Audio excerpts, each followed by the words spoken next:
Today we're going to bring an espresso knockout box. You do need an express machine. Now the way it works, this has a cover, right? This is actually a rubber end that you got to put it in there. You can wash this too. So how it works, once you get your espresso and it's filled in here, you turn it around, make sure you lock it in place, and you hit this, all right? That's what the rubber's for. Hitting this, pounding here in this place. Everything's going to come out here. You get ready with the next one, and so forth. And if you want to cover it, it does come with this cover here, if you guys can see it. Make sure we fill it to the top enough. Unarm this, all right? Drop it here.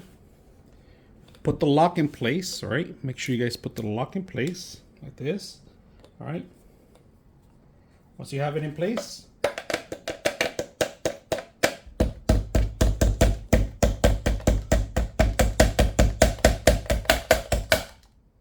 cleaned up.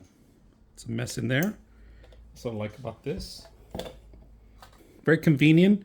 Go to the garbage, throw whatever you left them in there, and set up for the next one. I like this rubber end.